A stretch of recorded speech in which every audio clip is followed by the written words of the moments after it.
Well, hello and welcome, everyone. This is Ken D. Foster, and we are going to be talking about living a life of unbounded success, not only in your life, also in your business. Today, we have a very powerful panel for you, and I believe that you will walk away with some information and some understanding, maybe even some wisdom to be able to take your business, to take your life, to take your relationships to a completely new level. So I hope you'll enjoy this panel today. I'd like to introduce our panel, starting with myself. I am a business strategist and a life coach. I've been doing this for about 26 years. I've touched the lives of tens of thousands of individuals with my workshops, with my events, and also with my books. I have a couple best-selling books out there right now. The latest book is called The Courage to Change Everything, Daily Strategies and Essential Wisdom to Awaken Your Inner Genius. I also host a show called the Voices of Courage Show, syndicated in 185 countries currently. And we're on 21 TV channels. We're on AM, FM radio across the country. We're also on podcasts around the world. And next, I'd like to introduce Steve Rodgers. Steve, wave your hand so they know who you are. Okay. Steve Rodgers is the host of the Alchemy of Business podcast show, author of the Amazon #1 best-selling book, Led to Gold, and the Iggy Principles. And he's the CEO and founder of the Alchemy Advisors Consulting and Coaching Firm. He is a former Warren Buffett CEO who led one of Berkshire Hathaway's most extensive residential real estate operations, covering Southern California, which did over $25 billion in sales per year at its peak. That's because Steve was hanging around. All righty. So Marshall Goldsmith, it is a pleasure to have you join us also. Dr. Goldsmith is a New York Times #1 best-selling author. He's written or edited 51 books, which have sold over 3 million copies, been translated into 36 languages, and become bestsellers in 12 countries. Amazon recognizes the 100 best leadership and success books ever written, including Marshall Thurber's Triggers and What Got You Here Won't Get You There. Love it. All right. And he's the only living author with 2 books on that particular list. Also, I'd like to mention Dr. Goldsmith is a member of the Thinkers 50 Hall of Fame. He is the only 2-time Thinker 50, #1 leadership thinker in the world. He has been ranked as the world's #1 executive coach and top 10 business thinker for 8 years. Marshall was chosen as the inaugural winner of the Lifetime Award for Leadership by the Harvard Institute of Coaching. Marshall, welcome also. All right, so the way we're going to do this is Marshall's going to kick it off for us. He's going to give us some principles of what his business and life has been about, and also how he's been able to create the success he has, and how you'll be able to create success in greater ways after you listen to Marshall. It's all yours. Take it away. Thank you so very much. Let me begin by saying I greatly appreciate being here. Thank you, Steve, for inviting me to do this. It's a wonderful privilege. If you look at what I've done over the years, I'm a pioneer at helping successful leaders get even better.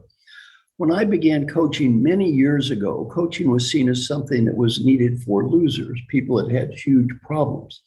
I'm very proud of the fact that my role as a coach has been helping successful leaders get even better.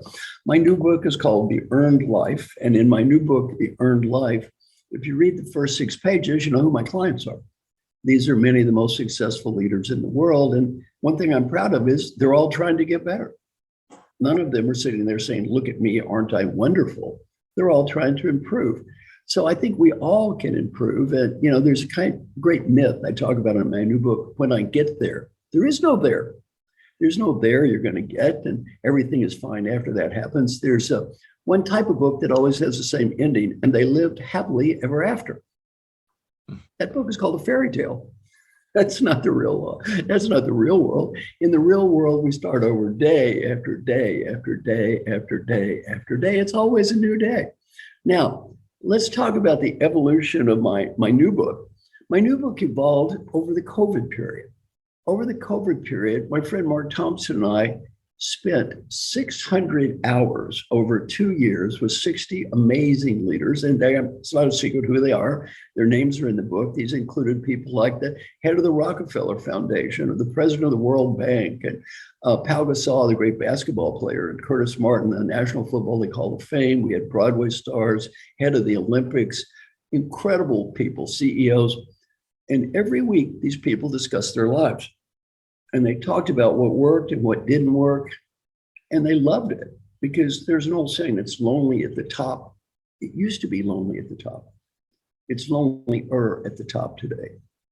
With social media, this constant sense of cancel culture, it is hard for people to say anything without being afraid. And they were so happy to be in a supportive environment where people were positive and upbeat and trying to help them, and they could be humans. One person said, this group feels great. I get to be a human 1 hour a week. Well, it's hard today. It's hard today. Now, let's talk about some of the things I've learned and I'll talk about my new book. And I'm going to begin by reading a definition. I'm going to read it to make sure I get it right. We're living an earned life when the choices, risks, and effort we make in each moment align with an overarching purpose in our lives, regardless of the eventual outcome. And the interesting phrase there is regardless of the eventual outcome. I'm a student of philosophy and a great student of the Bhagavad Gita. And one of the great points in the Bhagavad Gita is never become attached to outcomes. Never become attached to results, for a couple of reasons. One, you do not have total control over the results. I did not invent COVID. You did not invent COVID. We don't have total control over the results. And if your value as a human being is attached to results, well, you're throwing the dice. You may or may not have any value because some of these results are completely outside of your control. There's another deeper reason never become attached to results. That is, you will never achieve satisfaction. Why? The Buddhist term is the hungry ghost. More, always eating, yet never full. One of the people that has endorsed my work and is a great guy is Albert Bourla. Albert is the CEO of Pfizer. A few months ago, I asked Albert a question. I said, Albert, how'd last year go? He said, oh, good year. Came up with this vaccine. Maybe a billion lives were saved. I said, Albert, that's good. I took one of those myself. Very good thing. Very, very good. And then he said, company satisfaction is great. Employee engagement through the roof. Pride in the company, all-time high. Stock price high. CEO of the year. On and on and on. I said, Albert, what a great year. What's your challenge? He said, I have a huge challenge. Next year. If Albert Bourla's value in life is I have to do better than last year, he can pack it in. He's never going to do better than last year. Michael Phelps won 25 gold medals, more than anyone in history. Talk about results. What did he think about doing after winning his 25th gold medal? Killing himself. Killing himself. Why? Couldn't top that again. If our value as a human being is I have to do more than last year, you are never going to win. You're always going to be chasing next year. Very important to achieve, but never make achievement a measure of who you are as a human being.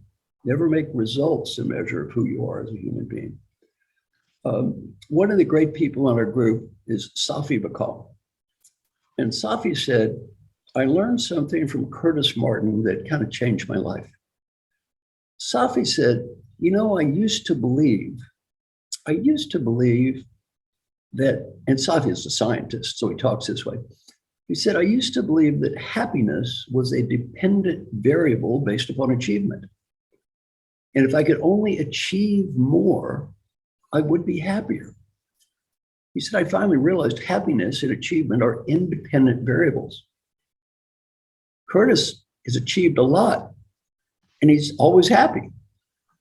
Some people on this group have achieved a lot, and they're always miserable. Well, happiness and achievement are independent variables. Happiness is not a dependent variable based upon achievement. And I said, Safi, I'm so glad you realized this. Let's review your life. You already have a PhD in physics from Stanford. You've started 4 companies. You're a multi-millionaire. You've consulted with CEOs, and you wrote a New York Times bestselling book called Loonshots. If that is not enough achievement to make you happy, how much is? Do you really believe that a little bit more achievement is going to start making you happier? No. So a great lesson from the Gita is achieve to achieve. And achievement is a good thing. Be happy to be happy. Now, in my book, I talk about alignment of 3 things. Well, first, what do you need to have a great life anyway? What's important for having a great life? Not that many things, if you think about it. First, in terms of income, we talk a lot about income, but the reality is the relationship between income and happiness is pretty marginal. Once you get past a middle to lower class income or lower middle class income, there's very low correlation between income and happiness anyway. So everyone on this call, basically, more money is not going to make you happy. You may think more money is going to make you happy, but there is no statistical evidence going to think any more money is going to make you much happier. You're already, if you're listening to this call, you're already a middle class income person. You're already making as much money as you need. One thing is you need some level of income, though. 2 is you need great relationships with people you love. Very important. And 3 is you need to be healthy. Well, my book is not about dating or building good relationships, and it's not about being healthy, and it's not about making money. Other than that, what matters in life? 3 things. First is aspiration. We need a higher aspiration or purpose. Why am I doing this? Why am I working all the time? Why am I putting in 80 hours a week? What's the answer to that great question? Why? It doesn't have to be religious. It could be I'm doing it because I want to help people. It has to be something, though. What is my higher level aspiration here? And that aspiration goes beyond individual achievement. 2 is we need ambitions. And our ambitions are what we are trying to achieve, the goals we are trying to achieve. And hopefully these goals are connected to our higher aspirations. And 3 is action. That's what are we doing every day? Our day-to-day sense of happiness and engagement. Now, in the history of the world, most of our ancestors were poor people. They didn't have any money. They weren't sitting there thinking about higher level things. They were trying to survive day to day. And most people were kind of overweighting that action phase. They didn't have a choice. Today, most people overweight the action phase. Most human beings are living day-to-day lives. They're staying alive, they're going to work, they're doing what they're told, they're watching video games. They are living a day-to-day life. And there's nothing wrong or right with that. That's just the way it is. Most people are in that action phase. Some people are in what I'd call the aspiration phase and stuck there. They're living in their heads. They have very high level aspirations and dreams about what's important in life, yet they don't achieve anything. They're not doing anything to make these aspirations come to life, and they may or may not be enjoying the process of life or appreciating day-to-day activities.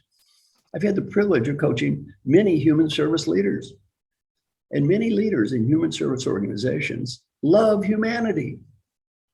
They just can't stand human beings. They love humanity, the great concept of humanity, and they're not fake. They believe it. They love humanity. They just can't stand the real people around them. They're jerks. So it's important to connect all these things. And then finally, some people are stuck in that achievement phase, achieving goals. And Steve and Ken, everyone on this call, if I had to guess what's your problem, that's it. What's the biggest challenge of people I coach? Addiction to achievement. Addiction to achievement. If I achieve more, fill in the blanks, I will be happy. My life will be meaningful. It will all count. Addiction to achievement. And sometimes we can get so focused on achievement, achieving that goal, that we forget the great question of why. Why am I doing this in the first place? Why? One of the greatest books in literature in America is called All the King's Men. And it's a great story about a politician who starts with very high levels of aspiration. But pretty soon, his day-to-day achievements, getting elected, start taking over his life. And he becomes so addicted to achieving these goals, he totally forgets why he was doing this in the first place. He's totally lost his higher purpose and sense of aspiration. Addiction to achievement is the biggest challenge of everyone on this call right now. People listening to me right now, you're not focused on just day-to-day activities. watching video games, or you wouldn't be on this call. You probably do have higher level of aspiration, and that's one reason you're on the call. On the other hand, most people on this call, if I had to pick the biggest danger, is number two, it's that addiction to achievement. I recently was in India last week, and I taught a class for a school called IIT, the Indian Institute of Technology. Now, if you're not from India, you probably have no appreciation of what IIT actually means. Put it this way, I have a PhD from UCLA. Last year, UCLA had 165,000 applicants. IIT has 10 times or 20 times more than UCLA. To get into IIT, you have to be the second coming of God. It is so difficult to get in. So I'm going to teach a class here for IIT. And all these kids are probably ages 18 to 25, grads, some of them are grad students, 18 to 25. And I was very curious, how will they react to me? Yeah, I thought, well, they might think this is some old touchy-feely old man babbling on about stuff and life. And I'm an engineer, I'm going to get things done. And I started talking about the importance of aspiration and the problem of addiction to achievement. And you need to say, why am I doing this? First, the audience was packed. People were sitting in the hall waiting to listen to me talk, which surprised me.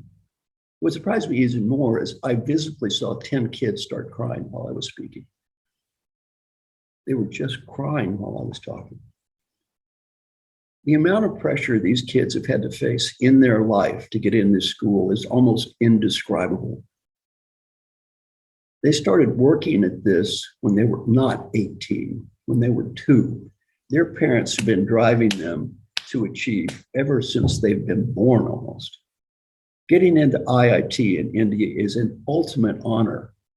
The kid doesn't get in, the kid gets in with the parents. They've all brought up to believe if you just get into IIT, you made it. Well, they worked so hard, and guess what?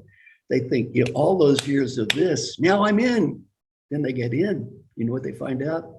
They don't get this anymore. They get this. They thought it was tough before. Now everyone in that school is just like them. The level of competition just went up. It is very difficult not to get focused on this wheel of achievement, so this starts to dominate our lives. And we forget, one, what are we here for? But two, we forget to enjoy life. These young people I've taught, they were never children. They never got to be children. They didn't have a life. All they've done is try to achieve. That's the whole show. Now, the other thing is, don't get so busy achieving stuff, you forget to enjoy life. Part of the one chapter in my book that's the funniest is called the chapter about the marshmallows. Many of you may be familiar with the marshmallow research. Now, they got this research involving kids and marshmallows. So what happens is, you give the kid, in Stanford University does this, give the kid a marshmallow and say to the kid, if you eat one, kid, you get one. But wait, if you eat two, you get two. Oh, 2 marshmallows for you. Well, allegedly they did this longitudinal research, and all the kids that eat 1 marshmallow turn into being hopeless losers. And the kids that eat 2 all grow up and get PhDs from Stanford and have great lives. And the message of the book is delayed gratification is good. Of self-help books, 95% of all self-help books, one message, delayed gratification is good. If you delay gratification, you will achieve. Work out more, go on bigger diets, you will achieve more. Delay gratification over and over and over again. There's one problem with research.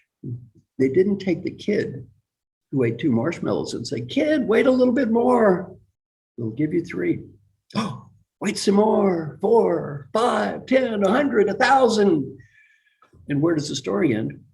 An old man sitting in a room waiting to die, surrounded by thousands of uneaten marshmallows. Sometimes in life, you just got to eat the marshmallow. Now, finally, before I wrap up, I'm going to finish with my greatest advice for everyone, and I always have the same advice for everyone. The best coaching advice forever doesn't come from outside, it's going to come from in here. Imagine you're 95 years old and you're just getting ready to die. And right before you take that last breath, you're given a beautiful gift, the ability to go back in time and and talk to the person that's listening to me right now. The ability to help that person be a better leader, and more important, the ability to help that person have a better life. What advice would that wise 95-year-old you, who knows what mattered in life and what didn't, and what was important and what wasn't, what advice would that person have for the you that's listening to me right now? Well, you don't have to say anything or do anything. Just answer that question in your mind. Some friends of mine interviewed old people and asked that question, what advice would you have? On a personal side, 3 themes. Theme number 1, be happy now. Be happy now, not next week, not next month, not after I achieve that goal or when I get the BMW or condominium. Be happy now. Learning point number 2, friends and family. Don't get so busy climbing the ladder of success, you forget the people who love you. When you're 95, they're the only ones that care. And number 3, if you have a dream, go for it. Because if you don't go for it and you're 35, you may not when you're 85. Business advice is much different. Number 1, life is short. Have some fun. Last time I checked, we're all going to be equally dead here. Enjoy the process of life. Number 2, do whatever you can do to help people.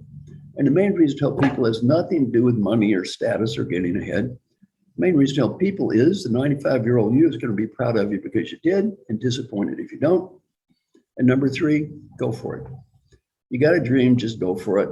You may not win, at least you tried. Old people, we seldom regret the risks we take and fail. We almost always regret the risk we fail to take.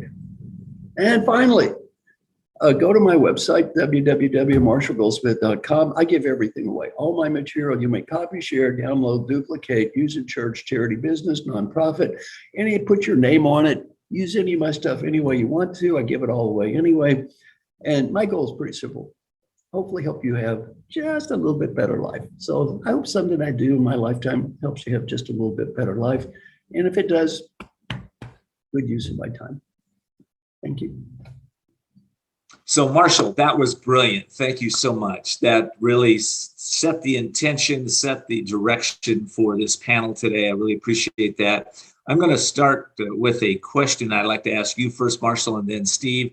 The question is this: what's the new vision for the world of business as business transforms into the next generation here over the next 10, 20 years? What do you believe the new vision for that business should be? Marshall, why don't we start out with you? I would say the new vision for the business kind of depends on a lot of variables, who you are, where you are, when you are. If I had to pick one thing specifically, though, it would relate back to what I said, really communicating a sense of people, why are we doing this? A sense of what is our higher purpose here. Hubert Joly, a great client of mine, was the CEO of Best Buy, totally turned the company around. And he wrote a book about this called The Heart of Business, the importance of connecting people's higher sense of purpose with what they're doing every day. Fantastic book, which I highly recommend. He talks about having a coach. He talks about getting better. Another one of my great clients, Alan Mulally, who was the best CEO in the world probably in the last 30 years, totally turned around Ford Motor Company and just a wonderful human being. He would say the same thing. We need to connect people's day-to-day activities with a higher sense of purpose. So why are we doing this? Love that. Steve, how about you? I have to echo that as well. Many of the companies that I'm working with now are younger startup tech companies that have gotten some funding and are looking to grow and do the latest, greatest thing with an app or a gadget or something in blockchain. But what I'm finding about this 24 to 30 range group of people is they are more focused than I was at 24 or 30. Some of the stuff Marshall's talking about, they want to have purpose. They want to have life balance. They don't just take the answer that they're given from hierarchy or from higher up, that it's fact. And sometimes it seems rebellious and pushing back, where in our day it was like, yes, sir, no, sir. You respect the teacher, you respect the police officer. You just do that because that's who they are. This generation that I've been working with, the younger, seems to understand that, but it's almost like they have to be proved. Is that still truth? Is that still real? And they're really looking for purpose and meaning through their businesses, and they're looking for more of a work-life balance. Many of these people have been offered big paychecks in engineering roles or whatever, but they're working, like Marshall said, in a way that they have to compete, and they have to work so many hours a week, and they don't get the time off for their snowboarding or their surfing or whatever. So I think the businesses of the future that adapt and embrace that, of giving people the freedom to live a happy life and make it part of their DNA, and then make sure you're always focused on talking about purpose and then doing something about showing purpose, showing up. Well, I'll comment on that too, because I believe that one of the principles, and that Marshall is going around this, and I'll just put it out there from my point of view, is slow down to succeed. As we start to take a little time to tune into our own self, or maybe even a daily introspection practice, where one is tuning in and asking what's working, what's not working, where can I improve tomorrow? I think we need to start to incorporate those practices more and more in business. I also believe that we have an old business model out there, which was pretty much control and command, right? I tell you what to do, when to do, and how to do it. It's an old model that's going away now.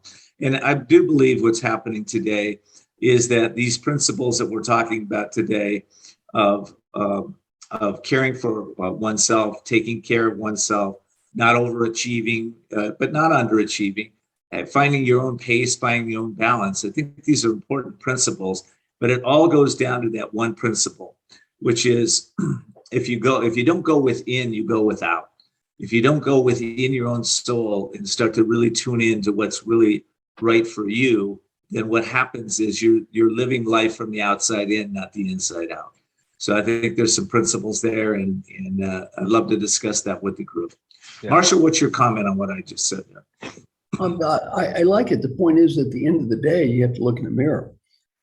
And if the person looking back onto you doesn't give you a high performance review, you just messed up.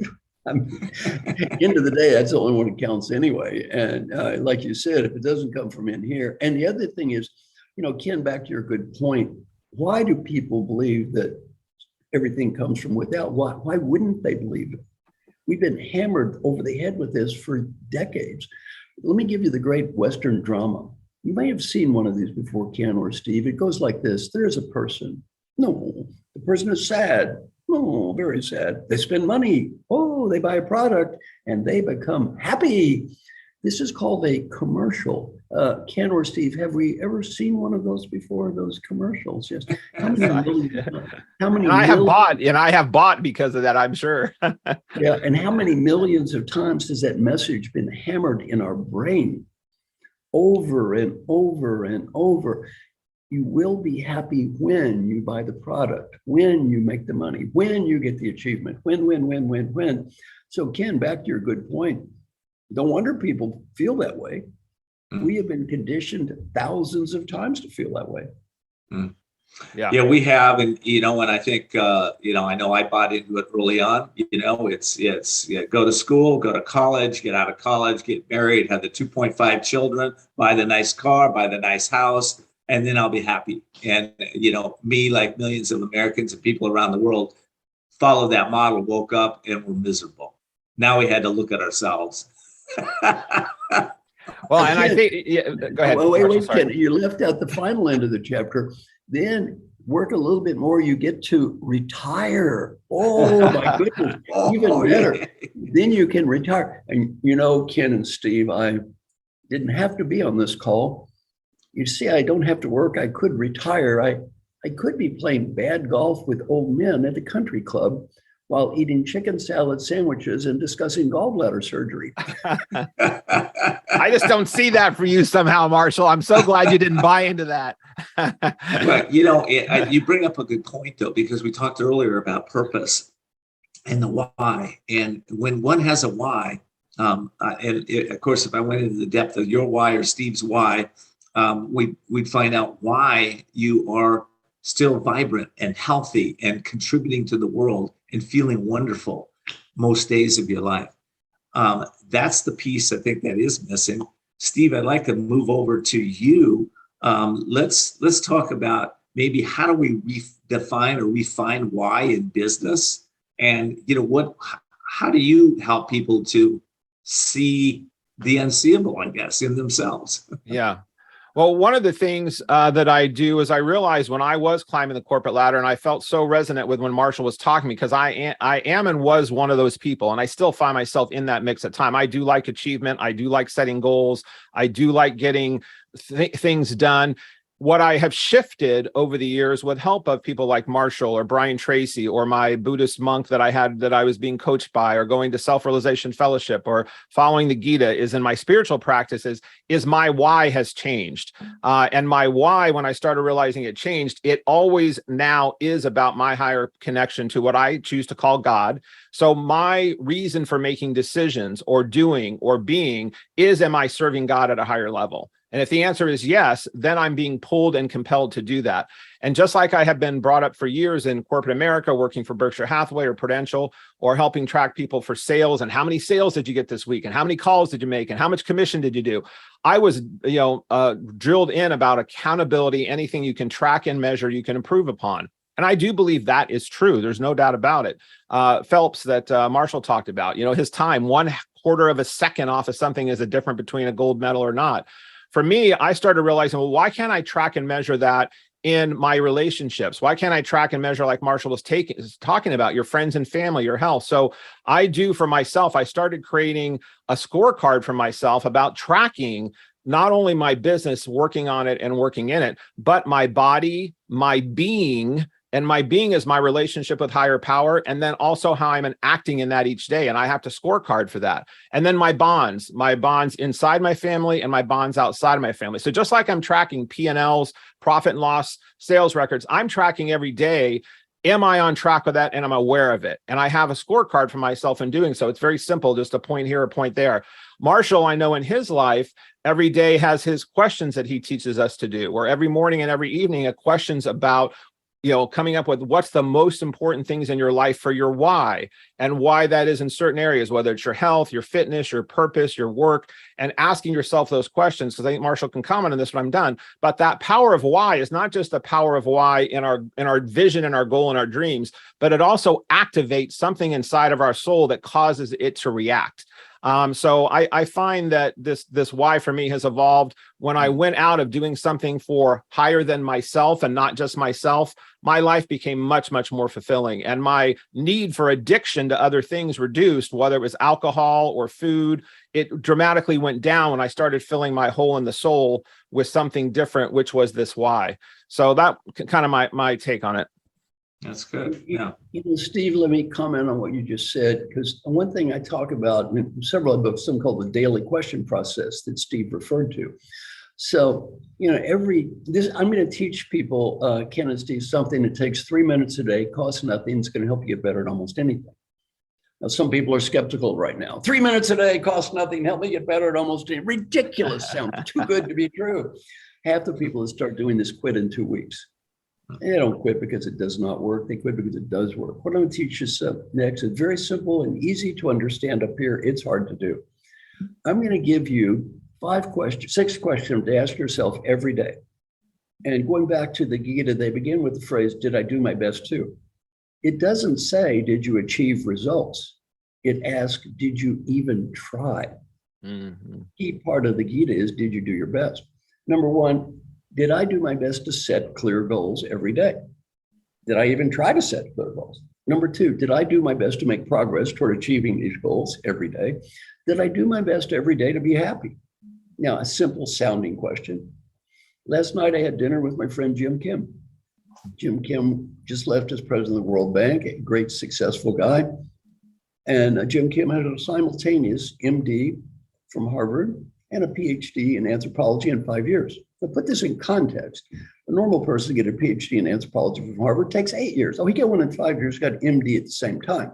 So my buddy, Dr. Jim, who I had dinner with last night, not a real stupid guy, I asked him, on an average day, years ago, I asked him, how would you score and did I do my best to be happy? You know what his answer was? Never dawned on me to try to be happy. Wow. He's a medical doctor. I said, did it dawn on you you're going to die? Did they cover that in medical school? He said, yeah, they brought that thing up in medical school. I said, do you think this is a silly question? It's a great question I forgot to ask. Too busy achieving things, forgot to try to be happy. And question 4, did I do my best? Did I do my best to find meaning in life? Now, Steve, back to your point, instead of waiting for someone else to give you meaning in life, did I do my best to create meaning in my own life every day?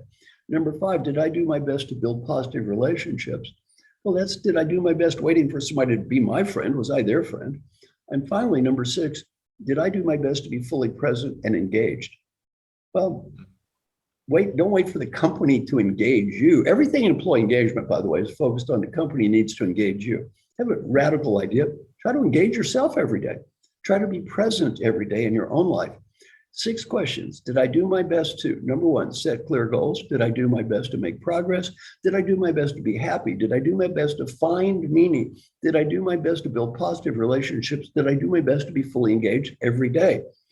Phil, send me an email, marshall@marshallgoldsmith.com. I'll send you a copy of the article about this. I'll send you my own questions. They're not intended to be yours, though. The idea is you write your own questions. I have to have somebody, I've been doing this 25 years, Steve. You're a better man than me. I have somebody call me every day to remind me to do this. Why? My name is Marshall Goldsmith.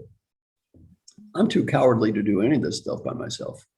I'm too undisciplined to do any of this stuff by myself. I need help, and it's okay.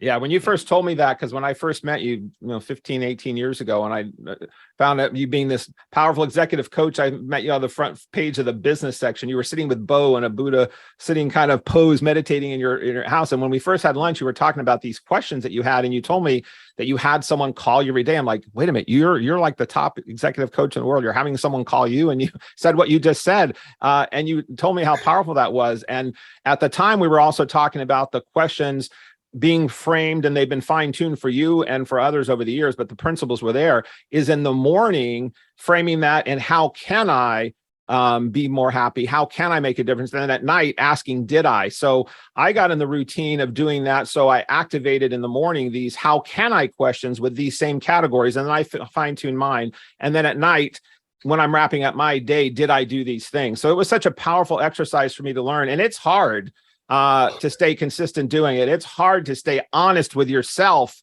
on the questions, especially when you have to answer them to someone else. So I applaud you in that. I have had coaches on and off, mostly on throughout the years, and I always have this part of my process, but I never got bold enough as you have to have someone do it daily. That's like Steve, I'll be calling you. I'll be calling you, brother. Yeah. Have a vision partner back and forth. It's powerful. It works. So I'm glad that Marshall reminded us of that exercise. Hey, Steve and Ken, you did leave one thing out in my introduction there. I was so honored by the nice thing. You left out one other amazing skill I have. I'm surprised you left it out. I have the incredible gift of screwing something up every day. You kind of left that out of my intro there. And, Steve, back to your point, when you do this every day, you get to look at those things you screwed up every day. Yeah. And it's very, I'll share this. Very humbling, yeah. My latest book is called The Courage to Change Everything. And it's daily strategies and essential wisdom to awaken your inner genius. The reason it's daily strategies is because, I don't know about you, but Marshall just said it. Not only do I make mistakes and screw up, I have this brain that wants to get distracted by 1,000 little shiny objects. And so when I decided to write this book, I realized with my clients over the years that most of them have great intentions. They're with me, we're coaching, they're setting their goals, they got their why, they're ready to rock, and then the next day they got distracted. So what we need here is we need daily reminders, daily habits. And I love the introspection habit that Marshall just shared with us. And I love the other part that you shared, Marshall. Create your own questions. That could have gone over everybody's head. Create those questions that are most important for you. And if you'll do that, and you'll get an accountability buddy, imagine what your life might be like 30, 60, or 90 days from now. I just think it's, for me, when we keep it really simple, that we can accomplish. If you got to start somewhere. So, Marshall, I think on that point though, Ken, too, also on not but and as Marshall talks about in his book, when you say but, it erases everything else. So I don't mean to erase what you said. And shiny object thing, I find as now a solo entrepreneur and previously in corporate America, and then when I ran my own companies, I had the same thing you just talked about, chasing the shiny object. And I think a part of that, as I've analyzed it is part of what Marshall was talking about all this advertising about instant gratification, and we need to something that all be happy. I think what happens a lot of times, we get involved in our dream, and it is hard work to stay focused on one dream and stay consistent, because it can become mundane and it become not materializing as quickly as you think. So chasing that happiness factor of, I want to get that vibe in my head or the serotonin charge, chasing that next shiny thing gives that charge that I like as an entrepreneur to be engaged, that causes some form of happiness. So I found that I realized part of my thinking that I was being creative and out there and open-minded to chase these shiny objects, which sometimes were worth chasing, but many times were not, is it was me not staying focused on what I said was important now. So I think for me, I have to constantly pull back on that. Consciousness. Consciousness is the key to us awakening our own inner genius, to realizing who we are at a core level. Marshall, I'd like to start with you. Consciousness. When I say that word, and we're talking about consciousness in business, what does it mean to you, and how are there principles out of this quote consciousness that we're talking about that might really shift somebody's thinking when they tune into that way of thinking? And maybe, yeah, go ahead. Well, I agree with both of you that this is easy to say and hard to do. I've read probably 400 books on Buddhism, and mindfulness seminars are very popular now, and spend 8 days and do this and that. I'm now going to give everybody one little question and skip the 400 books. If you carry this little question with you everywhere you go on a little card, and before you do anything, and Ken and Steve, this goes back to your good points, look at this card. This was taught to me by Carol Kaufman at the Harvard Institute of Coaching. What's that one question? Am I being the person that I want to be right now? Am I being the person that I want to be right now? When you're at home, am I being the father I want to be, the husband, the friend, the partner? At work, am I being the manager, the colleague? Am I being the supplier, the customer? Am I being the person that I want to be right now? Keep that in front of you. To me, that's the essence of everything we're talking about. And the thing, Ken, back to your point, is we get lost all the time.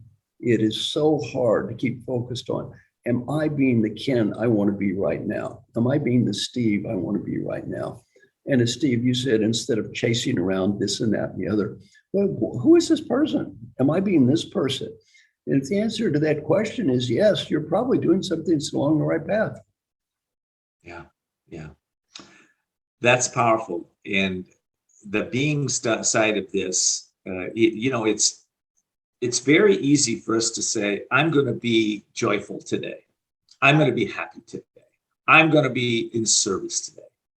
And then somebody says something to you, or does something to you, or something you thought you were expecting a certain outcome, and now that outcome has fallen apart, whatever that may be for you. The dog runs out the door and you don't see the dog, and when that happens, this is where the inner consciousness really needs to start to evolve, right?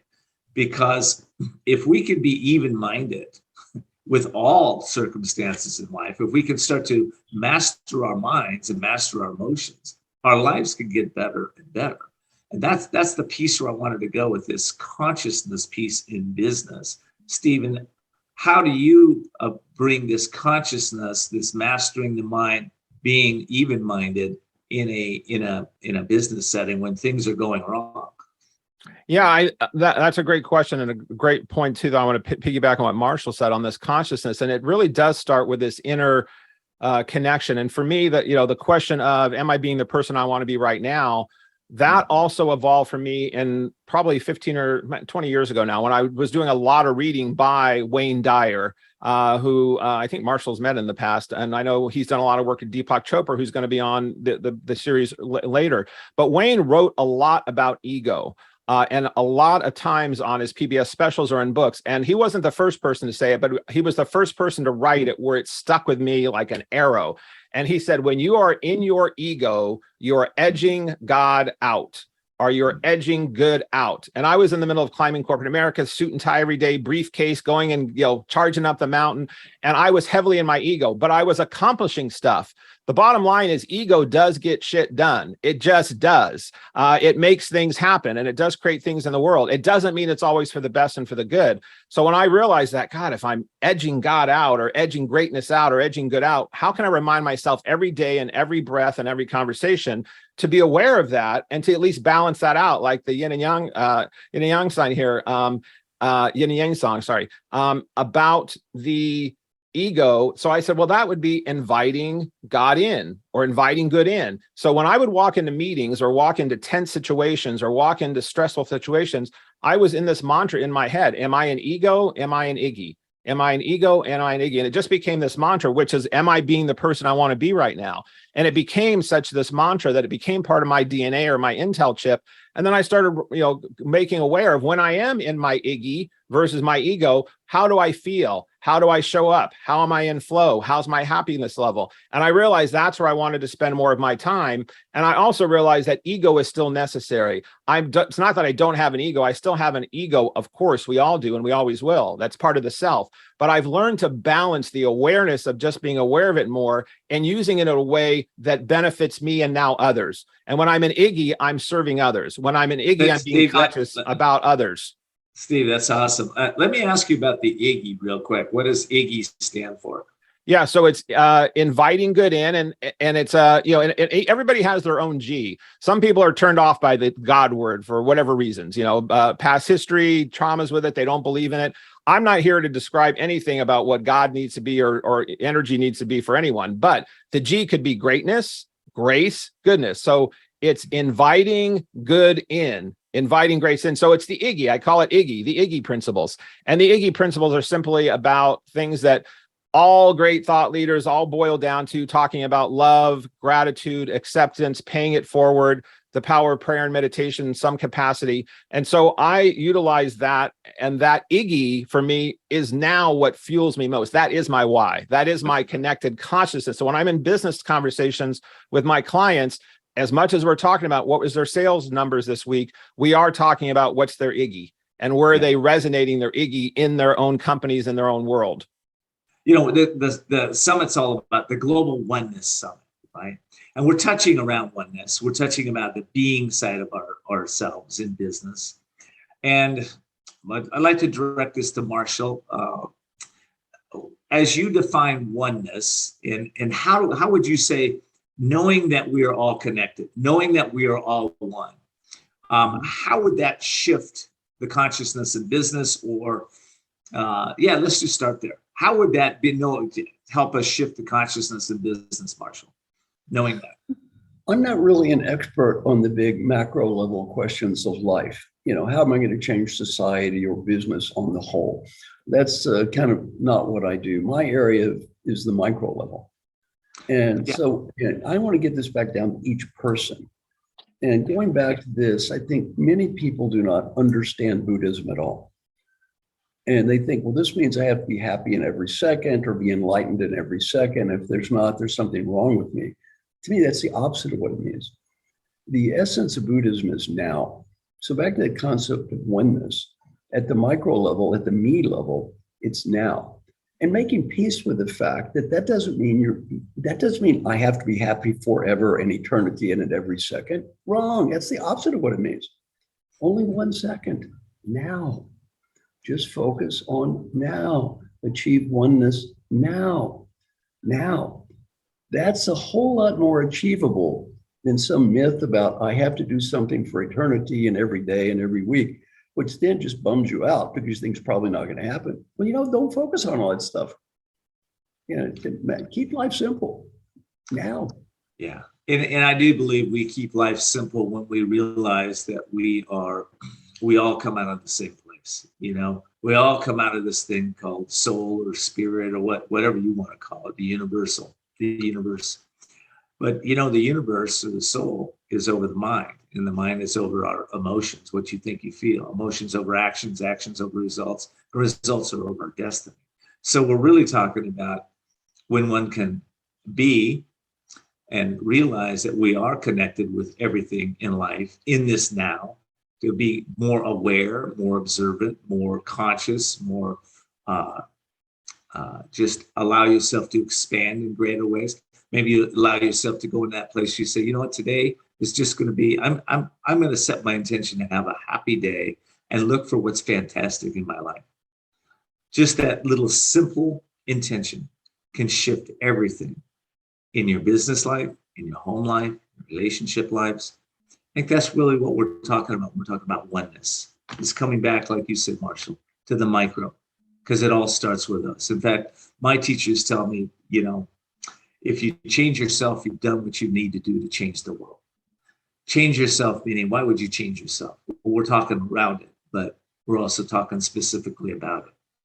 Because what happens is when you get happy, when you start to calm your mind, calm yourself, what happens is your creativity opens up, your productivity opens up. You become more happy, more joyful, and more just more of you, right? Not meaning that you have to, quote, be more, but that's the result of allowing yourself to slow down and succeed and open up your consciousness. Steve, any thoughts on that? Yeah, I do believe this starting with ourselves is clearly the key. And I know that Marshall had a lot of early work with Thich Nhat Hanh, who passed in this last year. And one of the books that he wrote was Peace in Every Little Step. And I remember when I was living in a high-rise downtown San Diego, and the train, we had just moved there, and the train would come across every night at 11 and then 3 a.m. And in the first few weeks, I was like, oh, this train, it just distracted me, and it was so frustrating.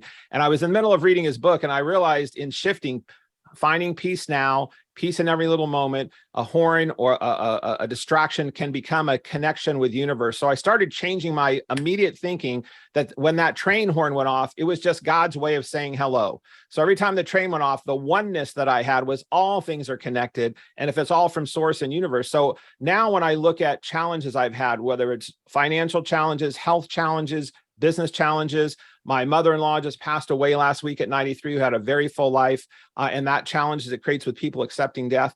I look in that moment for the beauty in it and that oneness of how it's all affected. And I find that I accept in that moment, whether it's perceived as good, bad, or ugly, it's still to me beautiful, and I'm finding ways to accept that. I think the other thing on this oneness thing is I think the global pandemic did a lot of harsh things to the world, and I think it did a lot of wonderful things to the world. The thing that it did for me is it leveled the playing ground that it can affect, the world is affected by something in the same way in China, South Africa, Atlanta, or Australia by one thing that can infect or instigate the entire planet to do positive or negative things. And again, it shows this oneness, how we are part of one ecosystem, and that brings with responsibility. So it's great to be higher power, but it's about taking responsibility for your oneness. Okay. Marshall, I'll give you the last word on this. Go ahead.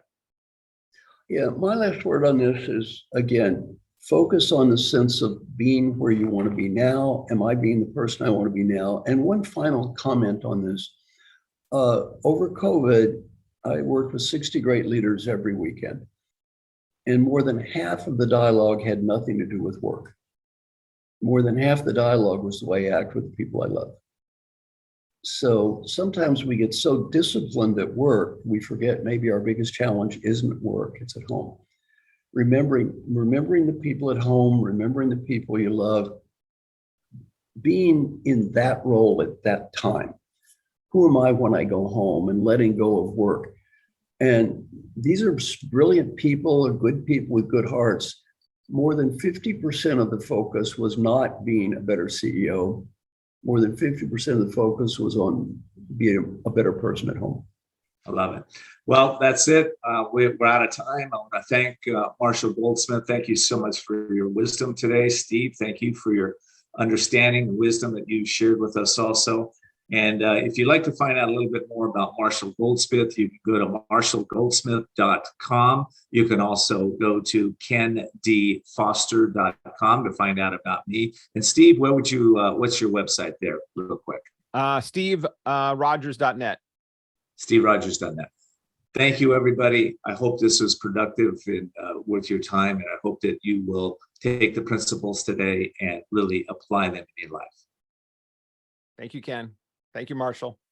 Bye-bye. Thank you.